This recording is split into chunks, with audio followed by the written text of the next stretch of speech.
কৃষকের মাথায় হাত।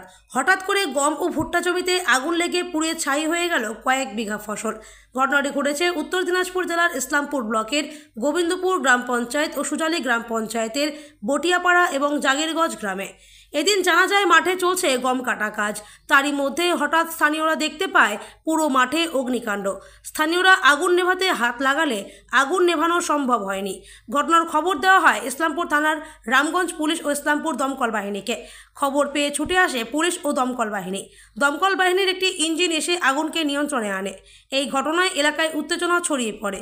রামগঞ্জ পুলিশ ফাঁড়ির বিশাল পুলিশ বাহিনী এসে পরিস্থিতি নিয়ন্ত্রণে আনে। কতটা জ্বলছে? মোটামুটি 10 কাঠা বাড়ি গম জ্বলছে, 10 কাঠা মকই জ্বলছে। ফের মোর ছড়া মাইছে গো। কিভাবে আগুন লাগছে? এই গম বাড়ি লোকিল্লা আগুন দিছে খড়ি বাড়ি। কার ছড়া কদি বাড়ি কুমার ছড়া আর কার ছড়া রে টাকা দেখাইছে। কয় বিঘা জমি জ্বলছে এখানে টোটাল? মোটামুটি 10 বিঘা জমি হবে। কোন এলাকা এটা? 40 বিঘা। ঘটনা হয়েছিল একটু আগে, গম মোলামলি হচ্ছিল, একটা ছেলে আগুনটা ধোয়া দিয়েছে ওনার জমিতে। সম্পূর্ণ আগুনটা এখন চলে আসলো বাড়ির দিকে, আগুন ধরে গেল। গরম অনেকটা পর্যন্ত নষ্ট হয়েছে, মোটামুটি 2-3 বিঘা মাটি গরম চলে গিয়েছে, মুগইগুলো ভুট্টাগুলো চলে গিয়েছে। কে ধোয়াইছিল? এটা রবুদ্দিন নামে একটা আমার যাই হয়েছে ছেলে। কয় বিঘা জমি জ্বলছে? মোটামুটি 3 বিঘা মাটির মতন গম জ্বলেছে, ভুট্টা জ্বলেছে। অনেক কত ক্ষয়ক্ষতি হয়েছে? অনেক ক্ষয়ক্ষতি। কত লক্ষ টাকা হতে পারে? মোটামুটি 10-15 লক্ষ টাকা হয়ে যাবে। কোন জায়গা এটা? এটা জাগিরগঞ্জ ভদ্রকালী। পুলিশ আসছে? হ্যাঁ, পুলিশ আসছে, ফেয়ার ব্রিগেড এসেছে। কতক্ষণ আগে? মোটামুটি 1 ঘন্টা আগে। আপনার নাম? আমার নাম এমডি আলম। বাড়ি কোথায়? বাড়ি বটিয়াপাড়া। আচ্ছা, কি হয়েছিল আজকে? আজকে সকালে আগুনটা ওইদিকে 1 কিলোমিটার আগে ধরাইছিল। ওখান থেকে এসে আবার লাস্টে এখানে পর্যন্ত এসে নিমেছে। আমাদের গ্রামের মানুষগুলো এসে এখানে নিবাইছে। নিবার পরে মারপিটটা হয়েছে। কি মারপিট হয়েছে? এখানে মারপিট ঠেলা ফেলা হয়েছে, তারপর মোটামুটি খুন হয় নাই, এখানে মারপিট এমনি হয়েছে, হাতাপাই হয়েছে। তারপরে এখানে যাইবো যে 2-3টা ছেলে গাঞ্জা খেয়ে এসে মারপিটটা করেছে। কি জ্বলছে এখানে? গম জ্বলছে এবং এখানকার মকই জ্বলছে। গম কয় বিঘা হবে? গম মোটামুটি 15 বিঘা। এখানে টোটাল 15 বিঘা আছে। 15 বিঘার মধ্যে এখানে 10 কাঠার মতো চলেছে। কত টাকার ক্ষয়ক্ষতি হতে পারে এগুলো? মোটামুটি 10-15 লাখ টাকার ক্ষয়ক্ষতি হয়েছে, মকই নিয়ে আর গম নিয়ে। কে লাগাইছিল আগুনটা? কিভাবে লাগলো এটা? এখানে আগুনটা ওইদিকে লাগাইছিল জায়গো যে একটা গ্রামের ছেলে রহিমউদ্দিন আগুনটা লাগাইছিল সকালে। তার চাচার বেটা ভাই এসে ও মারপিট করেছে। ও কি গমে লাগাইছিল না গমে খড়ে লাগাইছিল? গমে কাটার পরে লাগাইছিল। কাটার পরে লাগাইছিল। ওকে মানা করেছে, ওকে মানা করেছে তুমি আগুন না লাগাও। তারপরে না কথা শুনে ও আগুনটা লাগাইছে। এই যে চাষের জমিতে এগুলোতে কিন্তু আগুন লাগা দণ্ডনীয় অপরাধ, কি বলবেন? দণ্ডনীয় অপরাধ। আমরা চাই ওর সরকার থেকে ওকে যা অপরাধ করেছে তার যেন শাস্তি হয়। পুলিশ আসছিল? পুলিশ আসছিল, এখন নিয়ন্ত্রণে আছে। ফায়ার ব্রিগেড আসছিল? কয়টা ইঞ্জিন আসছিল? কয়টা গাড়ি ফায়ার ব্রিগেডের? দুইটা আসছিল। ফায়ার ব্রিগেডের 2টা গাড়ি আসছিল? আচ্ছা, কি নাম আপনার? রাজা বলো। লাগানোর সাথে সাথে এখানে 2টা গ্রামে কয়েকটা লোক বলছিল যে অমুক লাগিয়েছে, আর এই গ্রামের লোক বলছে ওরা লাগিয়েছে। এই কেন্দ্র করে অনেক বর্ষা হয়েছে।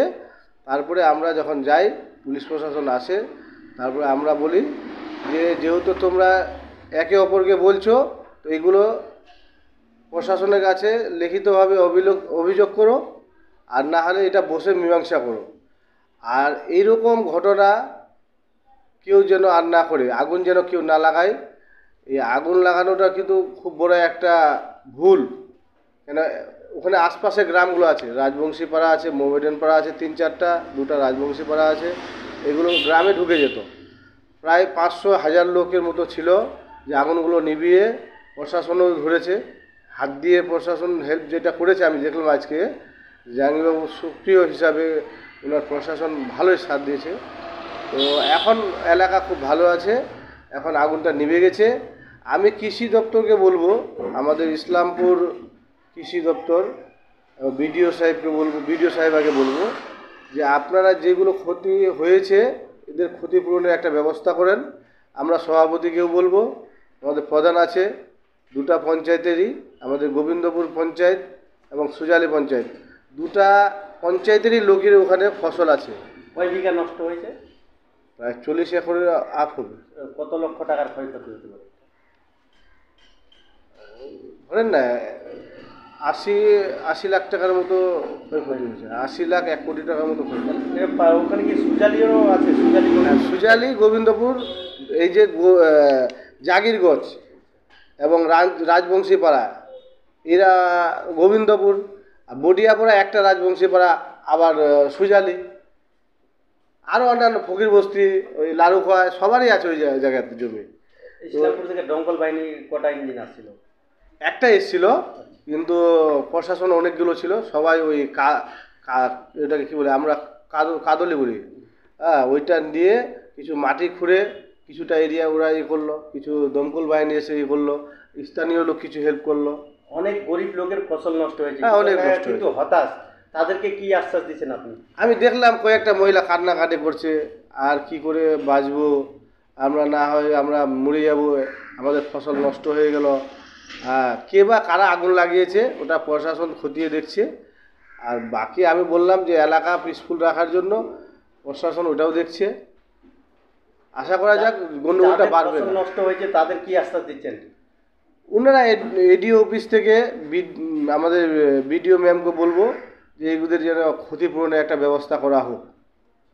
আমাদের ব্লক প্রেসিডেন্ট এবং আমাদের জেলা সভাপতি সবাইকে আমরা এটা বলবো, আবদার দিব। আমাদের জেলা পরিষদে আছেন মৌসুমী খাতুন, ওনার হাজব্যান্ড জাহেদুল বাবুকেও বলবো যে এটা একটু গভীরভাবে এই গরিবদের কৃষকদের জন্য যেন এটা চিন্তাভাবনা করে, মানে এত 1 বছর ধরে ফসলটা করলো, জন্ম দিয়ে এখন যে বাড়ি নিয়ে আসবে, হঠাৎ করে আগুন লেগে গেল, কে বা কারা লাগালো এটা আমি বলতে পারবো না, এটা পুলিশ প্রশাসন দেখছে, কিন্তু এটা ক্ষতিপূরণের একটা ব্যবস্থা যেন হয়। আপনার পরিচয়? আমি এক্স মেম্বার, আমার নাম সুইট, আসল নাম এমডি তারিক। এই বুথেরই ভদ্রকালী বুথেরই মেম্বার ছিলাম আমি।